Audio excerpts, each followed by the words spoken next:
बेटी का बलिदान। सृष्टि मयंक से बहुत प्यार करती थी। वो उसके साथ अपने सुनहरे भविष्य के सपने देखती। लेकिन जब ये बात उसके माता पिता को पता चलती है, सृष्टि तुम घर वापस आ जाओ, कोई जरूरी काम है। पर माँ, कल मेरा ऑफिस है, मुझे छुट्टियों के लिए अप्लाई करना होगा। नहीं नहीं, इतना वक्त नहीं है, बस तुम आ जाओ जल्दी से। सृष्टि घर आती है तो पहले से ही कुछ लोग घर में बैठे होते हैं। वो लोग सृष्टि को देखने आए होते हैं। उसी में एक लड़का भी होता है, साहिल। मुझे सृष्टि पसंद है, मैं शादी के लिए हाँ करता हूँ। लेकिन माँ, आप तो जानती है कि... अरे चुप, कुछ मत बोल। सभी सृष्टि को चुन्नी चढ़ाकर चले जाते हैं। माँ, मैं किसी और से प्यार करती हूँ। मयंक काफी पैसे वाले घर का लड़का है। आपको पता है, हमारे पूरे ऑफिस का मालिक भी वही है। माँ, वो मेरे बिना नहीं रह पाएगा। अरे पता है ना तेरी बब्बी मासी, उनकी बेटी की शादी अमेरिका में हुई। यहाँ हर किसी के घर में कोई ना कोई विदेश में है, तो तू भी बाहर ही जाएगी। साहिल ने इतनी लड़की रिजेक्ट की है। अब तू हाँ बोल दे तो शादी के लिए वो लोग तैयार ही है, क्योंकि वो लोग सिर्फ 10 दिन के लिए ही आए हैं इंडिया में। कैसी बात कर रही हो माँ, मुझे एक बार तो ऑफिस जाना ही होगा। लेकिन वो लोग मानते ही नहीं और सृष्टि की शादी साहिल से हो जाती है। शादी के बाद सृष्टि मयंक के पास जाती है। सृष्टि, तुमने शादी भी कर ली और मेरे माता पिता विदेश में मेरी शादी कराना चाहते थे। मैंने काफी समझाने की कोशिश की, लेकिन मेरे भाई और पापा नहीं माने। I am sorry Mayank. अरे तो मैं विदेश में कहीं शिफ्ट हो जाता यार, इतने सारे बिजनेस है मेरे। सृष्टि मयंक के सामने रोकर वहां से चली जाती है। लेकिन शादी के बाद जब वो विदेश साहिल के घर जाती है तो... देखो, ये एक कमरा है मेरा, मैं यहीं रहता हूँ, और ये एक सोफा कम बेड है। रात में मैं इसे बेड बना लेता हूँ और दिन में सोफा। और देखो, मैं ज्यादा कमाता नहीं हूँ, तो तुम्हें भी मेरी मदद करनी होगी फाइनेंशियली। सृष्टि हाँ में सर हिला देती है। अगले दिन साहिल के जाने के बाद वो माँ को फोन करती है। क्या है माँ, कहाँ शादी करवा दी? एक तो कोई चेहरा यहाँ अपना सा नहीं दिखता, ऊपर से ये घर, विदेश के नाम पर क्या कर दिया आपने माँ? साहिल यहाँ सेटल भी नहीं है। मयंक के तो कितने बिजनेस थे, आलीशान बंगला, नौकर चाकर। यहाँ तो मैं खुद नौकर बनकर रह गई हूँ। ये क्या किया माँ आपने? अरे क्या बताऊं बेटी, तेरे पिता ने जो कहा मैंने वही किया। अब जो कुछ भी है वो तेरी किस्मत है भाई, जैसी भी है। वहीं सृष्टि का भाई सारंग एक लड़की से प्यार करता है। माँ, मैंने शादी कर ली है निशा से। क्या?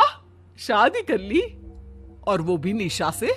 और उसके माँ बाप तो नहीं मान रहे थे ना? भाग्य की है माँ, अब वो अपने घर में और मैं अपने घर में। और कैसी बात कर रहा है, उसके पिता तो बड़े कमिश्नर है, उठाकर जेल में डाल देंगे तुझे।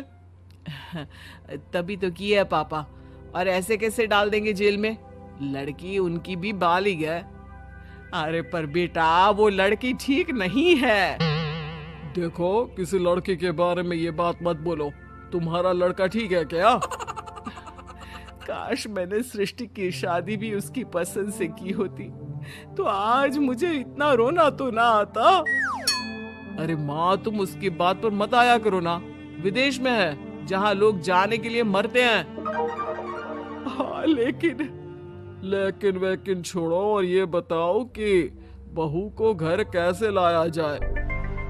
सभी मिलजुल कर फैसला करते हैं कि वो लोग सारंग की बीवी यानी कि अपनी बहू के घर जाएंगे। सारंग, माँ और पिता वहां जाते हैं जहां पर...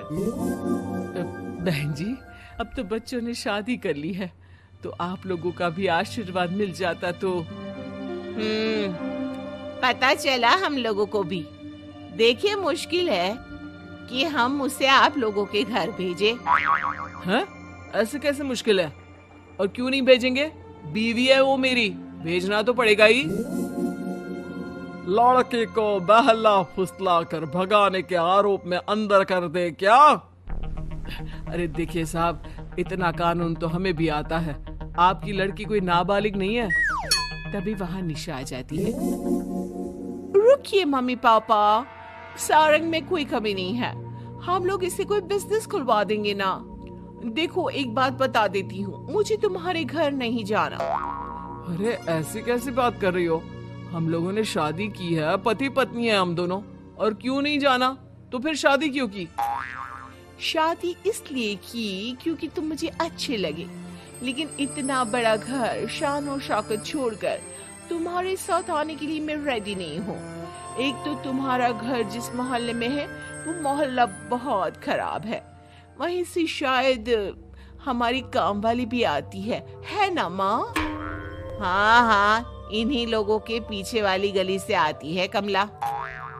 देखो सारंग, पापा हम लोगों को आराम से पॉश कॉलोनी में फ्लैट दिला देंगे, काम भी शुरू करवा देंगे, तो तुम हम लोगों के साथ रहो। रही बात माँ पापा की तुम्हारे, तो रोका किसने है? साल में होली दिवाली मनाने हम जाया करेंगे ना उनके घर। सारंग अपनी माँ पापा से कहता है, माँ मुझे निशा की बात ठीक लग रही है। वैसे भी आप लोगों के साथ तो पूरी लाइफ स्ट्रगल ही करता रहूंगा। अरे कैसी बात कर रहे हो सारंग? हम लोग यहाँ बहू लेने आए थे, बेटा देने नहीं। अब देखिए, जो होना था वो तो हो गया। अब तो आप सारंग को यहीं छोड़ दीजिए और विदाई लीजिए। हाँ हाँ माँ, मैं अब यहीं रहूंगा, आप लोग जाओ, मैं अब उस मोहल्ले में नहीं आने वाला। सारंग के माता पिता वहां से चले जाते हैं। अब जब भी माँ सारंग को फोन करती तो या तो वो फोन काट देता या उठाता ही नहीं। एक बार सारंग के माता पिता काफी बीमार होते हैं कि तभी उन लोगों के पास सृष्टि का फोन आता है।